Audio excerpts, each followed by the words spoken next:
Ric Flair is one of the most outspoken wrestlers ever. His backstage behavior and comments have landed him in hot water with many people over the years. I didn't get invited to WrestleMania this year. I threatened to beat up Tiffany Stratton's husband last year. I wasn't allowed to go. Is this Ludwig Kaiser? Yeah. And I called him. I said, hey, when I see you, I'm going to beat the shit out of you. So he went like a little bitch, told Hunter, and I wasn't allowed to go. From burying talent in books and interviews. Now, you criticized Mick in the book, right? You called him a glorified stuntman. He is. No, glorified stuntman, you don't see that as a criticism? He couldn't wrestle an hour if he had 5 oxygen tanks on his back.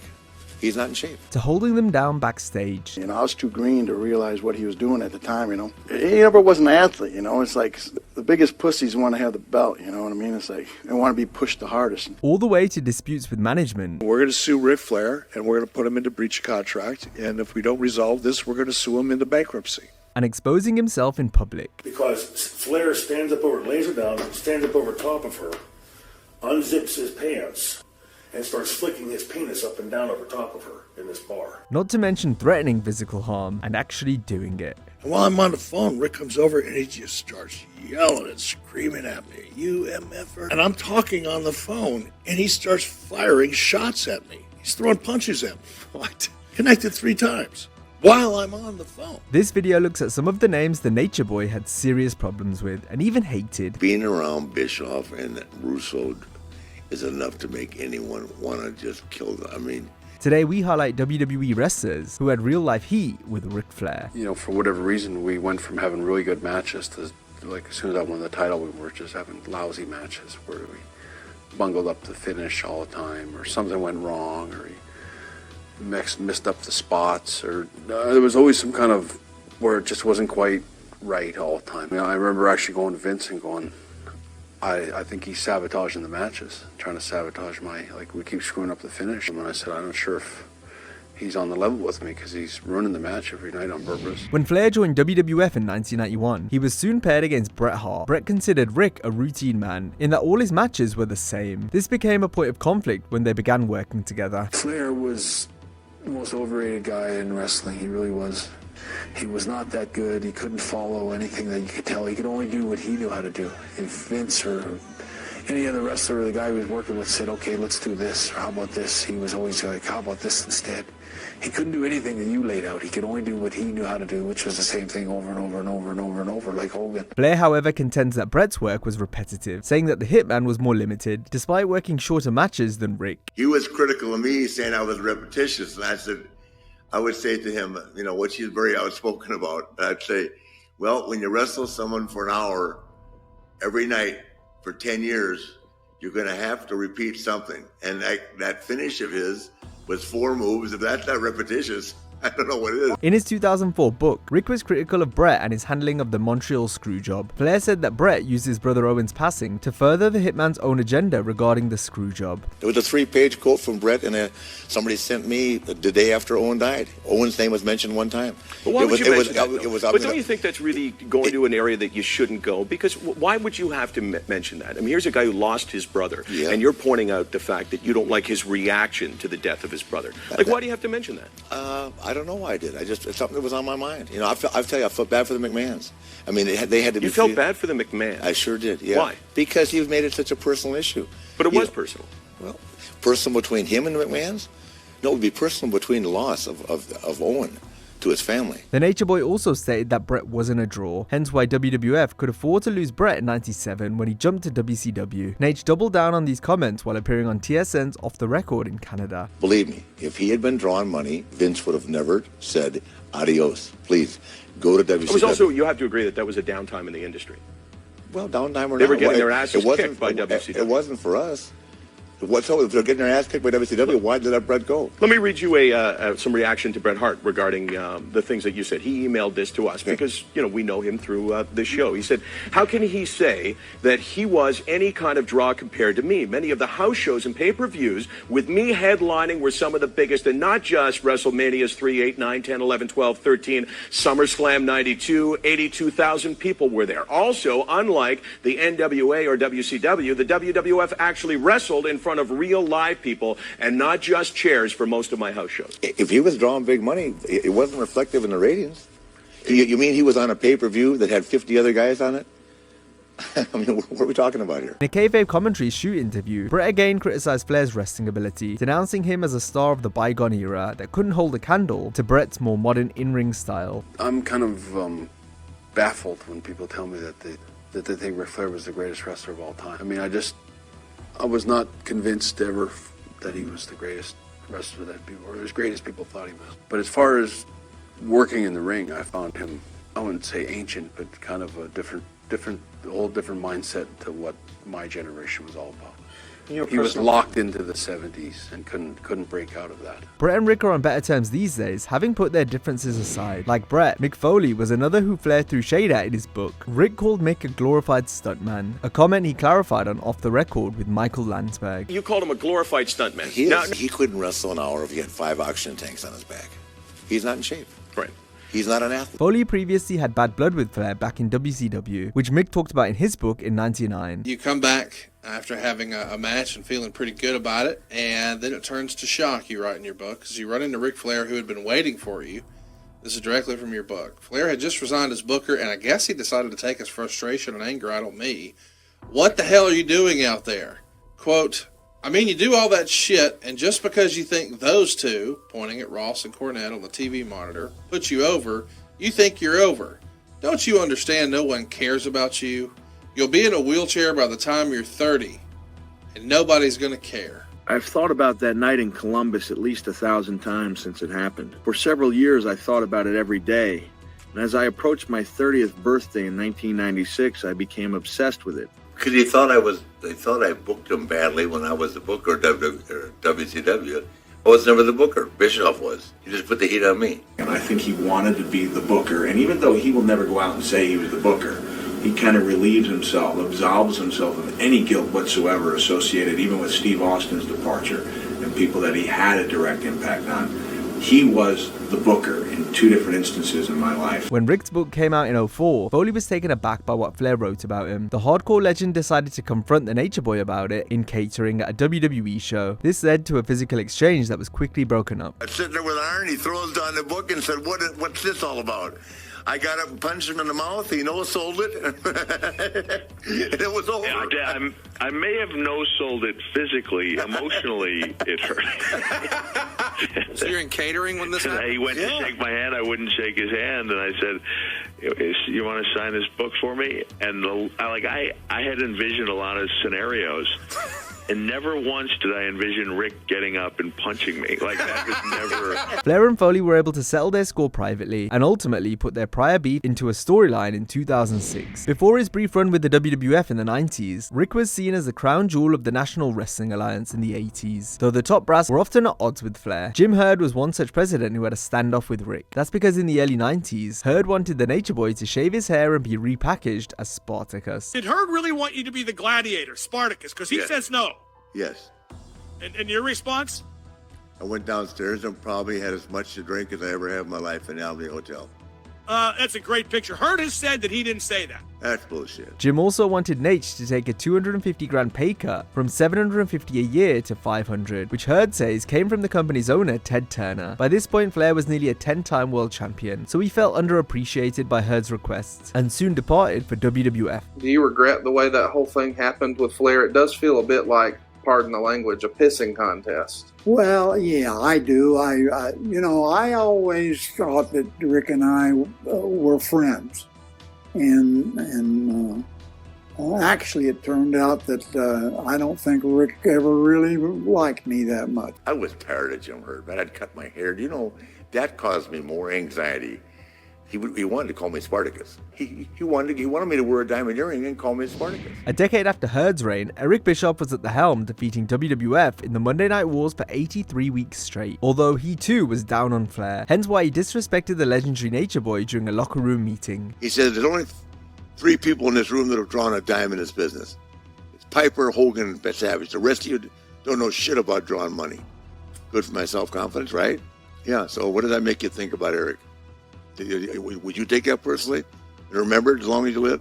When Ric no-showed a Thunder taping to attend his son's amateur wrestling finals, Bischoff felt he had to make an example of Naitch. I think I was like the 18th highest paid employee in the company.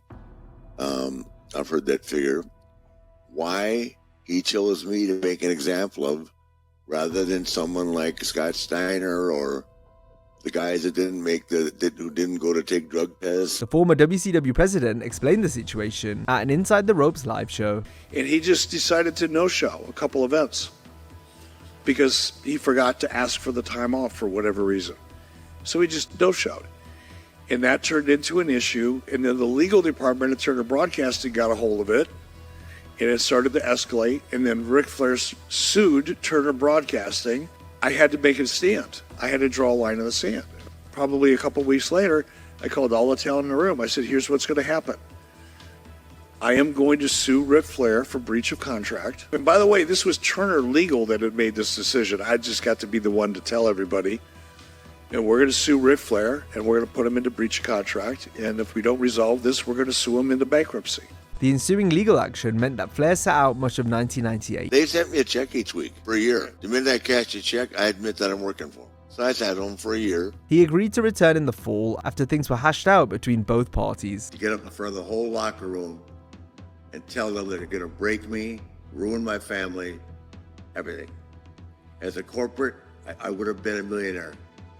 Mark, I would be so cool right now if I wrote that lawsuit out, because ultimately Turner paid everybody. And this is a executive vice president saying that in front of 65 people. From there, the dispute with Eric was immediately put into a storyline. Were you good with them making it an on-air storyline? I didn't have a choice. I was going to come back or I was going to sit home. After WCW went under, Bischoff joined WWE in July 2002 as an on-screen character, so now he and Rick would have to work together as talent. Even though Eric wasn't an executive anymore, Flair was anxious when he came in. This appeared to have blown over until April 03, when the Nature Boy jumped Bischoff backstage. They had just gone for drinks with Arn Anderson the previous week, but once Rick got Eric alone, all bets were off. Bischoff described these events while chatting to Chris Van Vliet. And while I'm on the phone, Rick comes over and he just starts yelling and screaming at me. You MFer, you get up out of your chair. And I'm talking on the phone, and he starts firing shots at me. He's throwing punches at me. What? Connected 3 times while I'm on the phone. Wow. Now here's the deal. Ric Flair's been throwing working punches for so long, I don't think he knows how to throw a real punch. And that's part that, and I'm not saying that to be funny or try to be a tough guy, because I'm not. But he hit me 3 times, and I still had the phone in my hand. And I thought for a minute it was, is this a work? Is there a camera? Am I in a scene that nobody told me about? Because he, bam, bam, bam, 3 times. And then his lip started bleeding after he hit me the 3rd time. He was so mad he bit his own lip. He started bleeding all over himself. And I'm thinking, what? And I wouldn't fight him. Wow. And I kept saying, Rick, I'm not going to fight you. I'm just not going to fight you. Rick and Eric appeared to have settled their beef following the scrap, but with social media documentaries and podcasts frequently reliving the past, old wounds have been uncovered time and time again. On his To Be the Man show, Flair recapped his Peacock documentary and mentioned why Bischoff hasn't got his own doc yet. And a better question would be, when are they going to make one on him? You know why they don't? Because he can't find 3 people to say a good thing about him. On his podcast, Rick continued to lay into Eric, showing no mercy toward his former boss. He actually was worse for me than Jim Herd, and worse for the business. Why do you think Arn and I cracked and drank every night? That's what Bischoff did to me and Arn. Well, all Eric did really is use all of Turner's money, not his own. He bought 83 weeks. He didn't outsmart McMahon. He bought 83 weeks with somebody else's money, which eventually bankrupted the company. I've been put in a lot of positions, fucking horrible, buried in the desert and everything else. I've never been put in a fucking garbage truck and dumped in a fucking garbage can. That'll be his legacy. Things didn't get much better for Rick after Bischoff left WCW in mid-99. When Vince Russo became the company's head writer, he pitted himself against Flair. Rick hated the storyline, particularly the angles where he was left in the desert and had his head shaved. Do you remember turning anything down, or did you accept all the things they pitched? Oh, after going through the lawsuit, sitting out for a year, why would I turn anything down? Right. You go home again? You're defeated by that point. Defeated. By the spring of 2000, Eric was back and working alongside Russo, much to Flair's dismay. Being around Bischoff and Russo is enough to make anyone want to just kill them. I mean, Naitch felt like Russo and Bischoff were trying to embarrass him as much as they could. The thing is, he still is convinced that the Dirty Animals dropped them out at the desert because I wanted to end his career and never have him on television again, when I told him a million times it was an angle. This was where he never believed the word I said. While working for Sportskeeda, Russo argued that the head shaving segment was actually Flair's idea. So Chris, he comes up to me one day at TV. Vince, I got this idea. Okay, what is it? Bro, you gotta shave my head. And bro, I'm like, at that point, like, now I'm Vince Russo fan. I'm like, are you freaking nuts, bro? Like, I'm not going, no. You got to do it, bro. You got to do it. It'll be great heat. No. Never in a million years would it ever have been my idea to approach Ric Flair about shaving his head. Yeah. So the next thing I know, bro, I'm reading his book, and it was my idea to shave his head. And I'm just like, bro. His last words were to me, I'll never forget it. He goes, keep your word about shaving your head. He just would not. He could do he couldn't think of enough things to do to me to humiliate me. You wonder why my self-confidence was gone? Perhaps the Nature Boy wasn't opposed to the concept, but his uneasiness was more because it wasn't leading to anything of substance, since Russo nor Flair's son David weren't proper wrestlers. Therefore, the head shave was completely wasted, since it should have involved someone Naitch could feud and have an actual match with. Vince notes that he and Rick were always cordial while working together. Russo went on to say that Flair's venom towards him has only come to the surface after the fact. Russo and Farm, and both of them are in the can. Nobody knows who they are. Nobody cares. They work for TNA.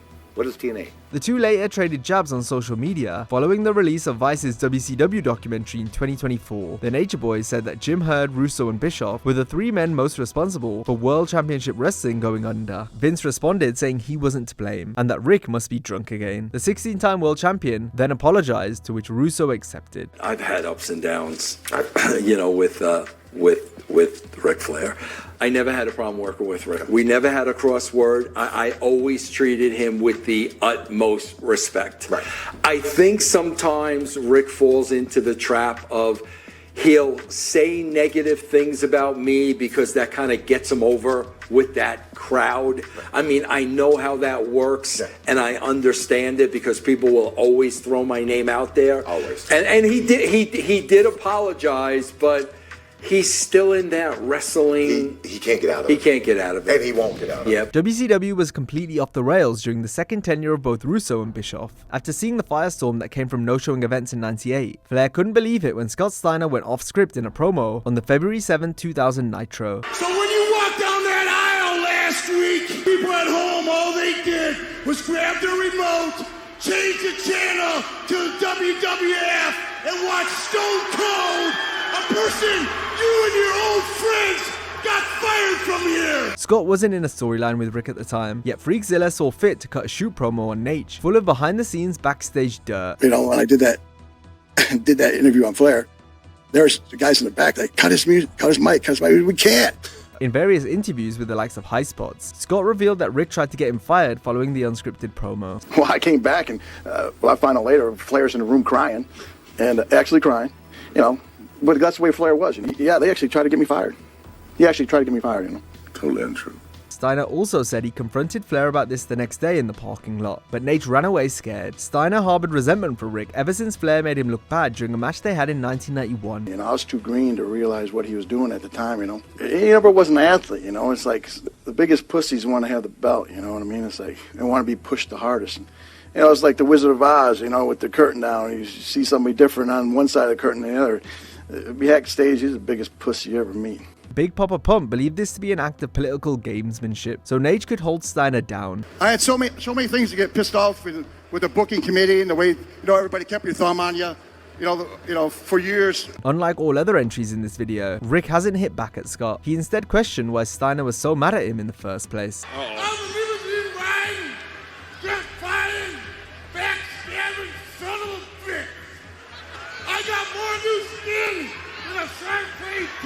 Around the same time Steiner was shooting on Flair in WCW, Rick was feuding with Shane Douglas on screen, though their real-life issues date back to when Douglas was young to the business and looked up to Flair. However, this respect soon dissipated once Shane saw what Rick was like as a person. The franchise points to the Nature Boy's tendency to strip around women and his political behavior backstage. Because Flair stands up over, lays her down, stands up over top of her, unzips his pants, and starts flicking his penis up and down over top of her in this bar. Before I come down, I went, bam, as hard as I could, forearmed him and knocked him into the bar.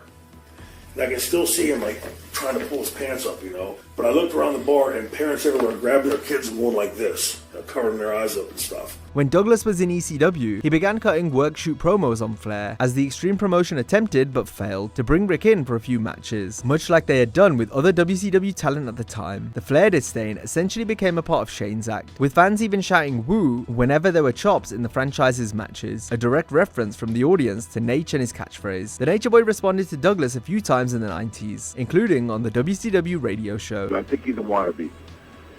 I want to be good at this, I want to be, but just never can be. And I don't think he enjoyed any success up in New York, didn't enjoy any here, and he'll always find someone to blame that on. And that's a misfortune and an unfortunate way to go through life, looking for someone to blame your lack of success on. Flair and Douglas had seemingly let bygones be bygones ahead of their program in WCW during the year 2000, but upon appearing to bury the hatchet backstage, Shane said that Ric immediately went into politician mode in an attempt to water down their storyline, therefore protecting Flair's position and keeping Douglas in the mid-card. Afterwards, I found out from people in the office that almost from that day forward, he went to work politicking. And so when the ultimate match finally came up, after I did all these things, them jumping him and doing all these screws and really making him a babyface,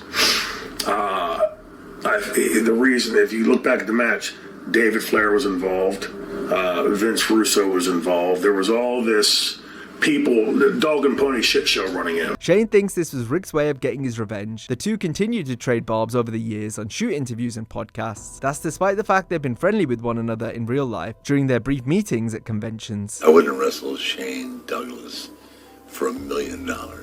Who is he? Who's Shane Douglas? Who is he today? He certainly means nothing to me in terms of being a talent. He never succeeded anywhere. And as an FYI, he's another guy that Bischoff brought in for me to put over. See, I just can't get rid of Bischoff. 30 years later, Shane, get over it. Look in the mirror. You didn't get along with the clique. You were a star in ECW. Wow. Hall of Fame career. Shane's allegations of Flair stripping and or forcing himself on women were not isolated moments, especially when we look at the plane ride from hell from 2002, whereby on a chartered flight back from a UK pay-per-view, a drunken Ric was said to have cornered an air hostess in the galley area. Flair was wearing nothing except his robe, thus exposing himself to the female in question, all while trying to get her to touch him. The incident and lawsuit that came from it was highlighted in a 2021 episode of Dark Side of the Ring. Ric Flair was naked in a cape only, and then he decided to come back to the galley to get a Coke, and then he wouldn't leave the galley. He had me back against the back door. I couldn't move. Ric has denied all the allegations, saying the story that's out there is completely false. You can find enough money, I'll tell you the whole story. Golly. About those people. I got it all. Those girls that sued me, if I had a decent lawyer back then, you can't take 4 beautiful women, which they were, on a 7-day tour with 25 wrestlers. Sorry, it just doesn't stack up. Ric also claims he was roofied by Kurt Hennig on the flight. Jim Ross was the WWE's head of talent relations at the time, who was tasked by his superiors to punish the worst offenders on the plane ride. Despite causing the most trouble, Ric got off while others like Hennig were fired. How does it that Ric Flair evaded any sort of suspension or anything like that? Good question. For lack of a better term, he was a made man, and he was such a high-level made man that he got a pass. Was it the right thing to do? I don't know. You're listening to it, folks. You decide. The subsequent lawsuit was settled. However, the Dark Side episode brought it all back to the forefront, much to Flair's frustration. He's the life of the party.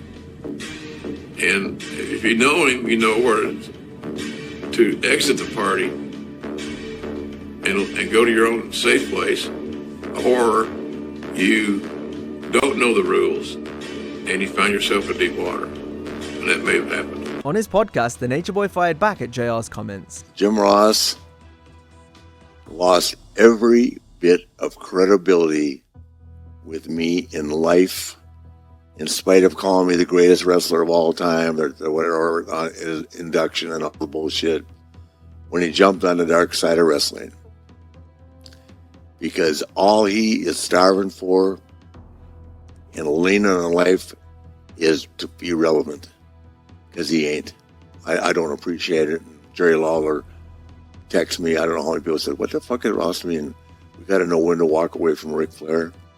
The WWE learned when to walk away from Jim Ross. I'm going to the 30th edition, 30th reunion. You think he is? Well, he's under contract somewhere else, so probably not. You think he's getting invited? I mean, I don't think it would be possible, but no, to answer your question. Ross has said Dark Side of the Ring was selective with their editing, hence why he came off the way he did towards Flair. I'm just saying, Jim was upset with the way it came out because he says it wasn't the way, that wasn't an accurate portrayal of the conversation. You know what he said to me when I called him on it? He said, "I love you, Naitch. Always have, always will." What's wrong with that?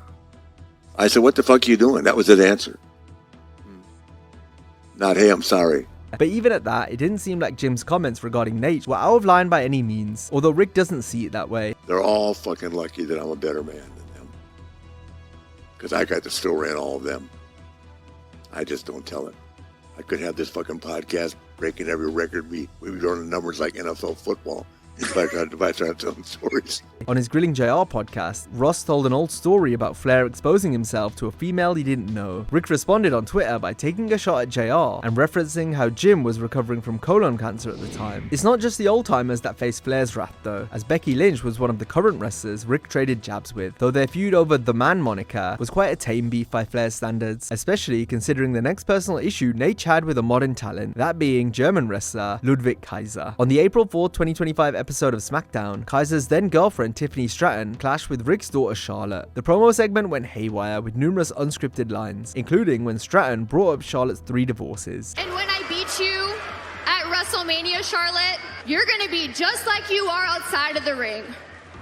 Alone. What is that record? 0-3?